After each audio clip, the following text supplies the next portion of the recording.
So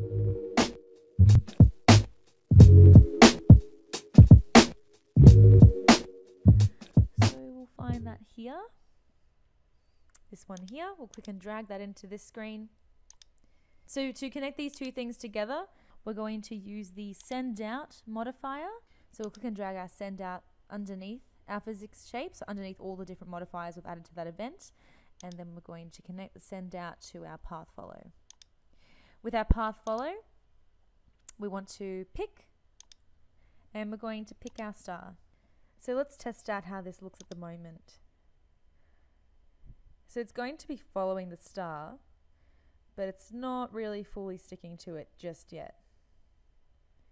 So that's something we're going to fix.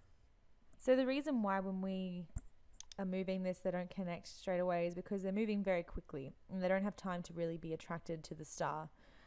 So we're going to have to find a way for them to slow down so they can actually stay connected to the spline. So what we'll do is we'll go down here into our modifiers and we're going to select the slow modifier and we're going to place that above the path follow.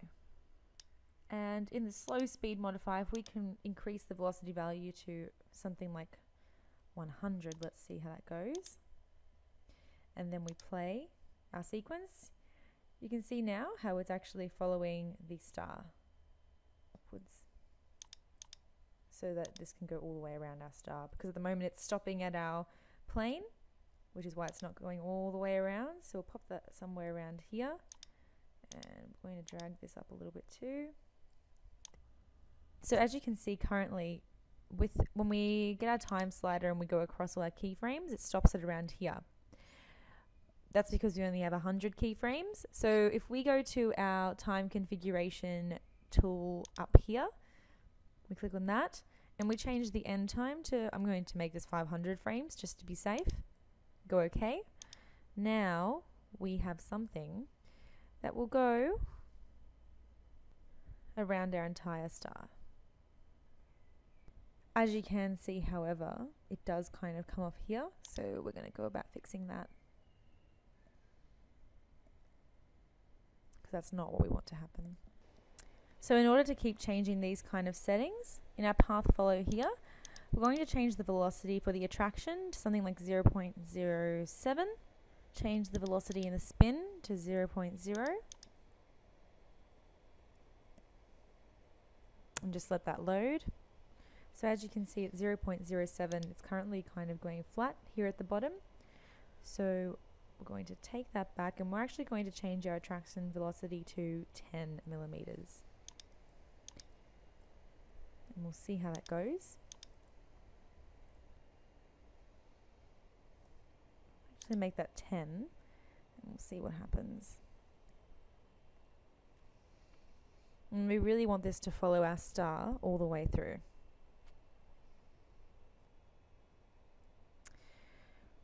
We might need to increase our attraction velocity.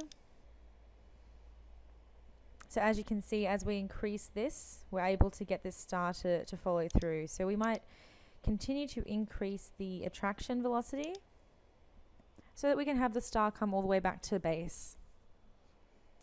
So we're nearly there in terms of our attraction. Let's try 100.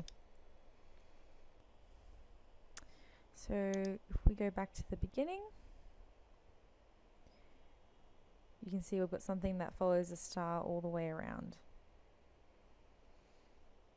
And we might increase the amount of frames to see that to the end. As you can see, we can kind of create something that continues going all the way around. It does kind of become a little bit separated, however, from the star. So we can change that also. So we just play around with these numbers to kind of eventually come to our ideal aesthetic, up to you and what you're aiming for. What I'm trying to create is something that's going to follow it quite smoothly, a little less jagged. So by decreasing the attraction velocity, I'm able to create something that's a little more closely connected to the star itself. So we might even make that 0.5 and see how that goes. So as you go around, so this is a little bit too much of a fall off. So something like 10 actually worked quite well. And we've got something that continuously rotates on itself, which is what we wanted. So if we play that from the beginning, we've got something that really nicely follows the star, eventually comes back in here at the corners, and continues to go around and around, which is pretty fantastic. Now, if we want to get back those geospheres that we had before, we just simply go to the display part of event number 2, and we change the type to geometry, which was our spheres. So now when we hit play, we've got our lovely spheres that come around.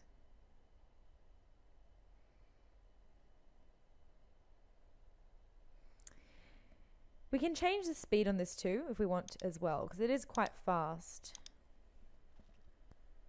So we can change the acceleration, maybe something like 80.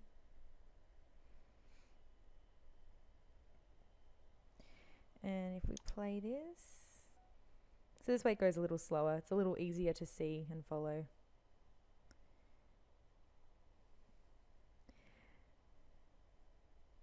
So what we can see here is as it goes up certain surfaces, it goes slower. And when it goes down certain surfaces on the z-axis, it goes faster. That's the whole idea of this Tyflow thing, is it's creating realistic conditions for particles. So they fall faster than they climb. So climbing slower, falling faster, which is pretty fantastic.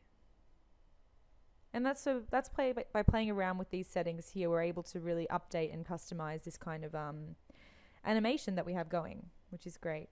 And if we want now, we can close this. If we click on the star and we hide the star and we hide everything else, and we hide that little logo. If we hit play now from the beginning, it looks quite cool because we have these spheres forming this shape kind of out of nowhere. So when using Tyflow, by hiding the geometry that you're following, you can actually make things look a lot cooler. So that's the tutorial on how to follow a path in Tyflow, how to play around with settings for the acceleration, the physics of the actual particle, hiding the geometry afterwards to create a really nice visual effect, and playing around with settings so they've got a really realistic physics to them. In the next video, we're going to be looking at how we can create a collision event for these geospheres along the star and see how we can kind of make them explode and shatter at a certain point. So I'll see you guys in the next video.